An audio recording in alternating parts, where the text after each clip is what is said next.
नमस्कार दोस्तों, स्वागत है आपका आज के मुख्य समाचार में, जिसमें सबसे पहली और बड़ी खबर पंजाब से आ रही है। पीएम के रास्ते में प्रदर्शन करने वाले किसान नेता का बड़ा बयान, जिसके बाद हुआ है बड़ा खुलासा। आखिरकार कैसे प्रधानमंत्री मोदी की रैली होनी पड़ी रद्द। इसी के साथ दूसरी बड़ी खबर में आपको बताएंगे कि सपा अध्यक्ष अखिलेश यादव के घर पहुंचे जयंत चौधरी। सीटों के बंटवारे पर होगी चर्चा, हो सकता है बड़ा ऐलान। तीसरी बड़ी खबर में आपको बताएंगे कि सपा में शामिल हुए राम अचल राजभर बोले कि भाजपा के साथ दलित वोटों का सौदा कर सकती हैं मायावती। और चौथी बड़ी खबर में आपको बताएंगे कि 24 घंटे में 90,928 नए मामले, ओमिक्रॉन के कुल 2630 मामले। देश में कोरोना के नए मामलों में फिर से उछाल। और इसी के साथ पांचवी बड़ी खबर में जिक्र होगा कि कभी भी बज सकता है चुनाव का बिगुल। यूपी में 6 से 8 चरण में हो सकते हैं विधानसभा चुनाव। दोस्तों, हर एक खबर की गहराई में आपको ले जाएंगे, लेकिन उससे पहले अगर आपको भी ऐसा लगता है कि पंजाब समेत यूपी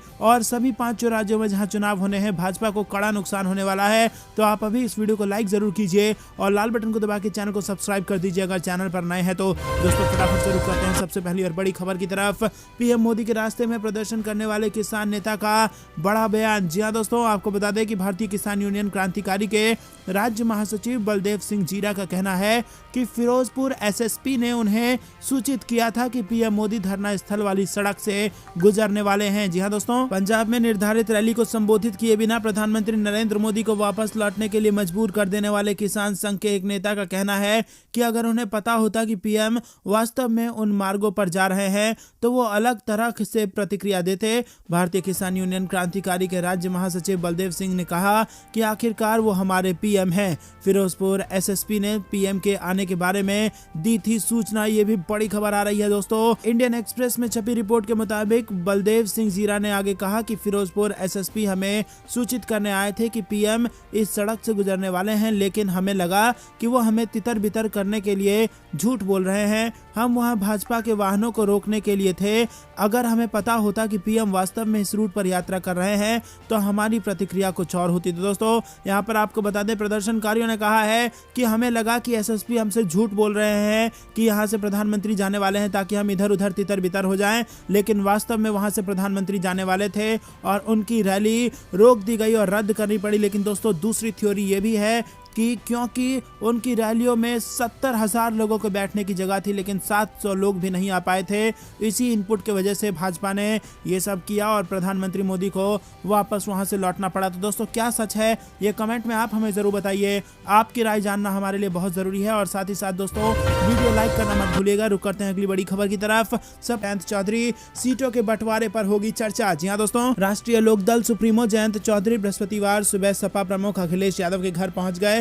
दोनों नेताओं के बीच सीटों के बंटवारे को लेकर बातचीत होगी। दरअसल सपा और रालोद का गठबंधन हो चुका है और जयंत चौधरी और अखिलेश यादव दोनों ही 2 बड़ी साझा रैलियां भी कर चुके हैं और अभी भी सीटों का बंटवारा नहीं हुआ है। जयंत चौधरी ज्यादा सीटें मांग रहे हैं और अखिलेश यादव इसके लिए तैयार नहीं है। ऐसे में उत्तर प्रदेश की सियासत में किस वक्त होगा बड़ा ऐलान, ये आपको जरूर बताएंगे दोस्तों। जैसे ही हमारे तक ये खबर पहुंचती है हम आप तक जरूर पहुंचाएंगे कि कितनी सीटें किस पार्टी को मिल रही है यूपी में। तब तक रुक करते हैं अगली बड़ी खबर की तरफ। समाजवादी पार्टी में शामिल हुए राम अचल राजभर बोले भाजपा के साथ दलित वोटों का सौदा कर सकती है मायावती। जी हाँ दोस्तों, बेहद बड़ी खबर। समाजवादी पार्टी में आए बसपा के पूर्व प्रदेश अध्यक्ष राम अचल राजभर कहते हैं कि अकबरपुर से जनता ने जिताया है तो चुनाव यहीं से लड़ना चाहता हूं, इसमें कोई शंका नहीं है। मेरे सपा में आने से अंबेडकर नगर ही नहीं बल्कि पूरे प्रदेश व पूर्वांचल में समीकरण बदल गया है। इसी के साथ आपको बता दें कि इन्होंने बड़ा आरोप लगा दिया है भाजपा और मायावती पर और सीधा सीधा कहा है कि दलित वोटों का सौदा भाजपा के साथ कर सकती है मायावती। तो सतर्क रहने की जरूरत है दलित वोटरों को। रुक करते हैं बड़ी खबर की तरफ जो कि कोरोना से जुड़ी आ रही है।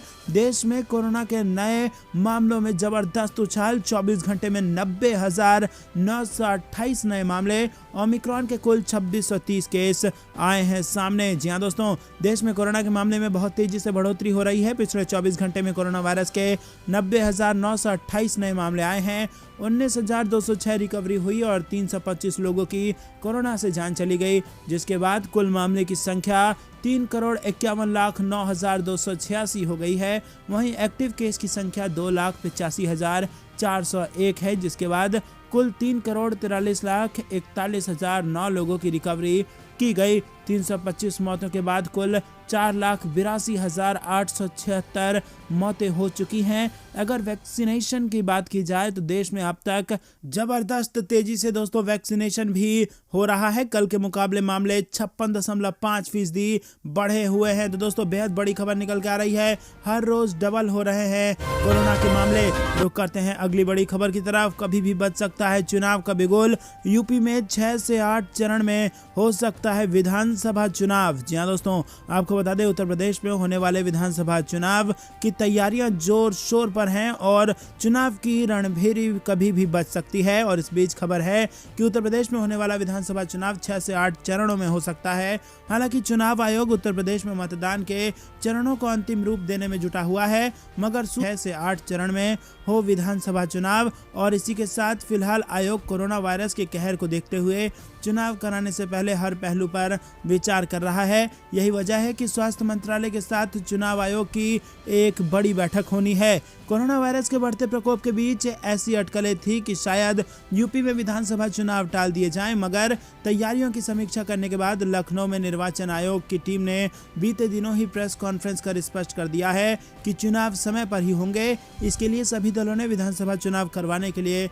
हामी भर दी है और अब से किसी भी दिन यूपी में चुनाव की घोषणा हो सकती है। और इसी के साथ प्रदेश में आदर्श आचार संहिता लागू हो जाएगी। दोस्तों ऐसी चर्चा भी थी कि पीएम मोदी की 9 जनवरी की रैली के बाद चुनाव आयोग विधानसभा चुनाव की तारीखों का ऐलान करेगा, मगर अब खबर है कि पीएम मोदी की रैली रद्द हो सकती है। ऐसे में चुनाव आयोग अब बस केवल स्वास्थ्य मंत्रालय के साथ बैठक कर कोरोना और टीकाकरण की रफ्तार को लेकर राय मशविरा करेगा और उसके बाद तारीखों का ऐलान कर देगा।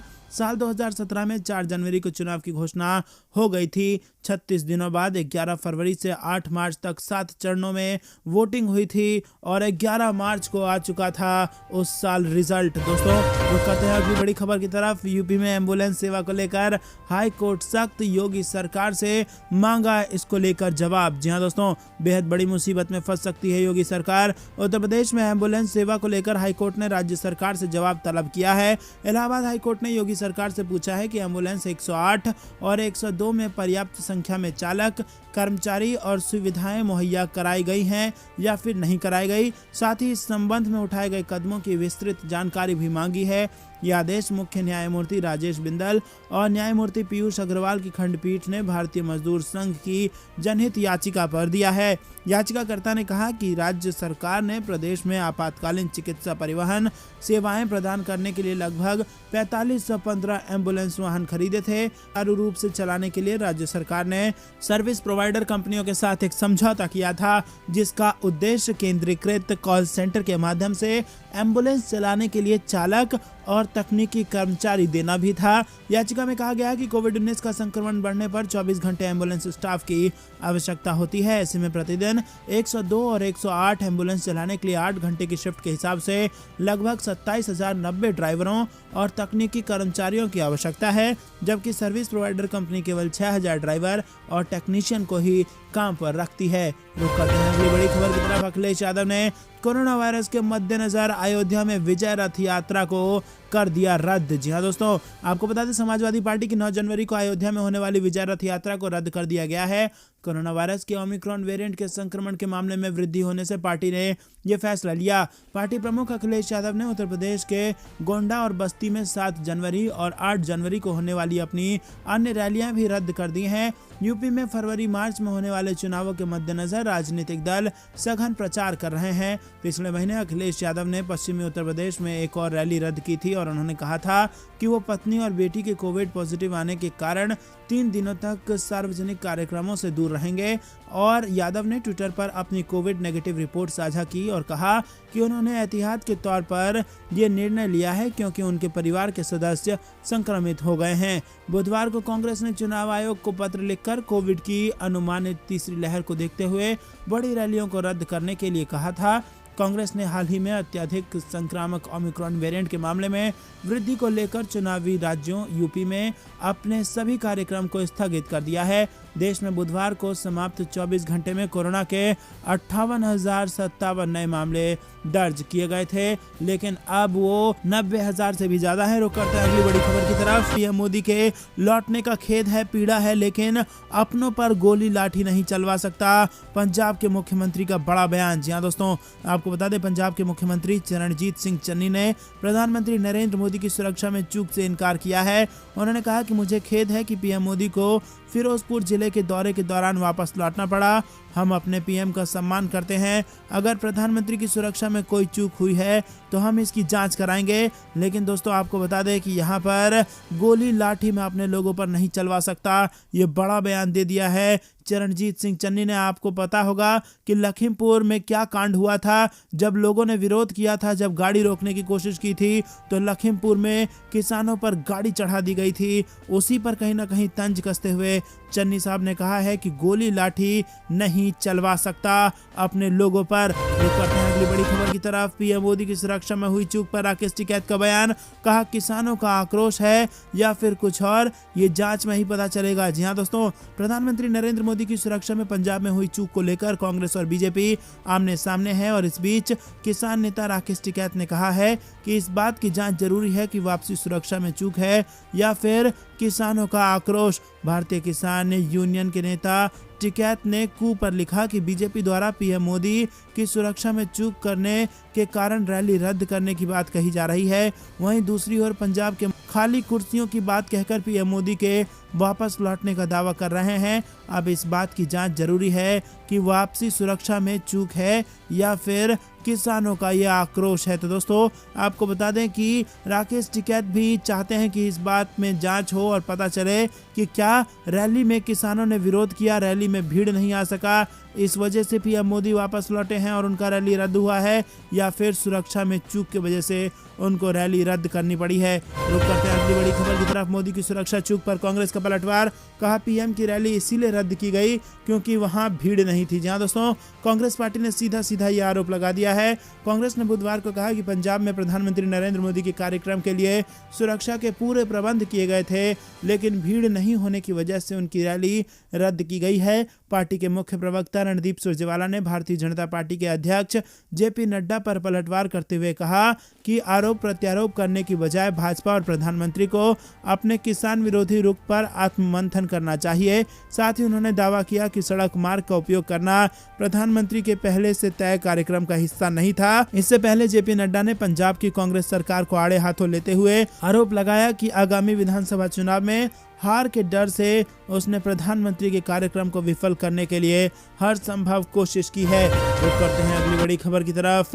बहुत हो चुका, अब तो पेट्रोल डीजल के दाम कम करो। राहुल गांधी का केंद्र सरकार पर बड़ा निशाना। जी हां दोस्तों, आपको बता दें कि कांग्रेस ने बुधवार को कहा कि केंद्र सरकार को अंतर्राष्ट्रीय बाजार में कच्चे तेल की कीमत घटने का लाभ देश की आम जनता को देना चाहिए और उत्पाद शुल्क को संयुक्त प्रगतिशील गठबंधन सरकार के समय रहे स्तर पर लाकर पेट्रोल एवं डीजल के दाम में अच्छी खासी कमी करनी चाहिए। पार्टी के पूर्व अध्यक्ष राहुल गांधी ने कच्चे तेल के दाम घटने से संबंधित खबर साझा करते हुए ट्वीट किया है और उन्होंने कहा कि बहुत हो चुका, अब तो पेट्रोल डीजल के दाम कम करो। तो दोस्तों, क्या आप भी राहुल गांधी के इस बात का समर्थन करते हैं और वीडियो लाइक नहीं किया तो कृपया करके वीडियो लाइक करके अपना समर्थन दर्ज कराएं। रुक करते हैं अगली बड़ी खबर की तरफ। यूपी में आचार संहिता की घोषणा के साथ ही रैलियों पर रोक लगा देगा चुनाव आयोग। जी हां दोस्तों, उत्तर प्रदेश के चुनाव से भी बड़ी खबर आ रही है। उत्तर प्रदेश विधानसभा चुनाव 2022 के चुनावों की घोषणा जनवरी में होने की उम्मीद जताई जा रही है। विधानसभा चुनावों की तारीख घोषित होते ही प्रदेश में आचार संहिता भी लागू हो जाएगी। फिलहाल उत्तर प्रदेश में राजनीतिक दलों की रैलियां जोर शोर से आयोजित की जा रही हैं, लेकिन यूपी में कोरोना संक्रमण भी बढ़ता जा रहा है। मंगलवार को यूपी में कोरोना के 992 नए संक्रमित सामने आए हैं और इससे चुनावी माहौल के बीच राजनीतिक दलों को कई तरह की पाबंदियों का सामना करना पड़ेगा। रुक करते हैं अगली बड़ी खबर की तरफ। पीएम मोदी नवनीत बिट्टू का बयान। कहा यह छोटा सा ट्रेलर है। जी हाँ दोस्तों, फिरोजपुर में प्रधानमंत्री नरेंद्र मोदी की रैली होने पर संसद मेंबर रवनीत बिट्टू का बयान सामने आया है। रवनीत बिट्टू ने कहा है कि ये छोटा सा ट्रेलर ईश्वर ने प्रधानमंत्री मोदी और भाजपा को दिखाया है। उन्होंने कहा कि किसान आंदोलन के दौरान दिल्ली की बॉर्डर पर पूरे 1.25 साल पंजाब के वारिसों, माओं और बहनों ने ठंड, बारिश, आंधी को सहा है और ईश्वर ने उसका छोटा सा ट्रेलर मोदी और भाजपा के वर्करों को पंजाब आने पर आज दिखाया है। तो करते हैं अगली बड़ी खबर की तरफ। यूपी के स्कूल बंद, रात के कर्फ्यू का समय भी बढ़ाया गया। जी हां दोस्तों, आपको बता दें कि उत्तर प्रदेश में योगी आदित्यनाथ सरकार ने मंगलवार को देर रात बैठक में फैसला लेते हुए 6 जनवरी से 14 जनवरी तक कक्षा 10 तक के सभी स्कूलों को बंद कर दिया है। राज्य में सक्रिय कोविड मामलों की संख्या 3000 का आंकड़ा पार कर गई है। गुरुवार से रात के कर्फ्यू का समय भी 2 घंटे बढ़ा दिया गया है। रात का कर्फ्यू अब रात 10 बजे से सुबह 6 बजे तक होगा। सरकार के प्रवक्ता के अनुसार किसी भी जिले में जहां सक्रिय मामलों की संख्या 1000 को पार कर जाती है, वहां अतिरिक्त प्रतिबंध भी लगाए जाएंगे। उत्तर प्रदेश के मुख्यमंत्री योगी आदित्यनाथ ने शीर्ष अधिकारियों के समूह टीम 9 के साथ देर रात हुई बैठक में ये निर्णय लिया है। सरकार के प्रवक्ता ने कहा कि कक्षा 10 तक के सभी सरकारी और निजी स्कूल 14 जनवरी तक बंद रहेंगे। वर्तमान में कोई भी जिला ऐसा नहीं है जहां सक्रिय मामले 1000 से अधिक है, लेकिन जैसे ही ऐसा होता है, gym, spa, cinema hall, banquet hall, restaurant और अन्य सार्वजनिक स्थानों को 50% की क्षमता के साथ संचालित किया जा सकता है। रुक करते हैं अगली बड़ी खबर की तरफ। हल्की बूंदाबांदी से 8 डिग्री तक गिरा दिल्ली का पारा, वापस लौटी कड़ाके की ठंड। जी हां दोस्तों, आपको बता दें राजधानी दिल्ली के ज्यादातर इलाकों में बुधवार को दिन भर हुई हल्की बरसात ने कड़ाके की ठंड को वापस लौटा दिया है। बारिश के चलते 24 घंटे के भीतर ही अधिकतम तापमान में लगभग 8 डिग्री सेल्सियस की गिरावट आई है। मौसम विभाग का अनुमान है कि बादल और हल्की बूंदाबांदी की संभावना बनी हुई है। रुक करते हैं अगली बड़ी खबर की तरफ। दिल्ली में कोरोना के 10,665 नए मामले, जिसमें 8 मरीजों ने तोड़ दिया दम। जी हां दोस्तों, राजधानी दिल्ली में कोरोना की तीसरी लहर शुरू हो गई है और बीते 24 घंटे के दौरान राजधानी में कोरोना के मामले दुगने हो गए हैं। बुधवार को दिल्ली में 10,665 नए मामले सामने आए हैं और इस दौरान संक्रमण दर 11.88% रही। वहीं 8 मरीजों ने दम तोड़ दिया है। बता दें कि गत वर्ष 26 जून के बाद दिल्ली में कोरोना से इतनी ज्यादा मौतें हुई हैं। दिल्ली के स्वास्थ्य विभाग द्वारा शेयर किए गए आंकड़े के अनुसार राजधानी में कोरोना एक्टिव मामले का आंकड़ा 23,307 तक पहुंच गया है। रुक करते हैं अगली बड़ी खबर की तरफ। राम की नगरी चले अखिलेश यादव 2 दिवसीय दौरे पर 8 जनवरी को पहुंचेंगे अयोध्या। जहां दोस्तों समाजवादी पार्टी के प्रमुख अखिलेश यादव 2 दिवसीय दौरे पर अयोध्या पहुंच रहे हैं। अखिलेश यादव यहां 8 जनवरी की शाम पहुंचेंगे और 9 जनवरी को अयोध्या में विजय रथ यात्रा निकालेंगे। जानकारी के अनुसार सपा प्रमुख अखिलेश यादव की जनसभा अयोध्या नगर और रुदौली विधानसभा में होने वाली है। यहां वो लोगों से रूबरू होकर बातचीत करेंगे। अखिलेश यादव 8 जनवरी की रात्रि अयोध्या सर्किट हाउस में रात्रि विश्राम करेंगे। रुक करते हैं अगली बड़ी खबर की तरफ, जो कि पीलीभीत से आ रही है। भाजपा सांसद वरुण गांधी ने अपने ही सरकार पर उठाया सवाल, कहा देश बिक रहा है, इसे बर्बाद होते नहीं देख सकते। जी हां दोस्तों, जिले में 2 दिवसीय दौरे पर आए सांसद वरुण गांधी ने एक बार फिर अपनी ही सरकार के खिलाफ बेहद मुखर वो नजर आए और बोले कि देश बिक रहा है, निजीकरण के नाम पर देश के संसाधनों को बेचा जा रहा है, पूर्वजों ने कुर्बानियां देकर देश को आजाद कराया और उसे बर्बाद किया जा रहा है, हम इसे बर्बाद होते नहीं देख सकते। महंगाई आसमान छू रही है और देश का युवा बेरोजगार हो रहा है। रुक करते हैं अगली बड़ी खबर की तरफ, जो कि फिर से यूपी से आ रही है। यूपी की सभा में खाली कुर्सियों को संबोधित करते रहे मोदी सरकार के मंत्री। जी हां दोस्तों, केंद्र सरकार के राज्य मंत्री भानु प्रताप वर्मा का एक वीडियो सोशल मीडिया पर वायरल हुआ है। बुंदेलखंड के जालौन में मंत्री यूपी बीजेपी के प्रदेश अध्यक्ष स्वतंत्र देव सिंह के साथ एक सभा करने आए थे।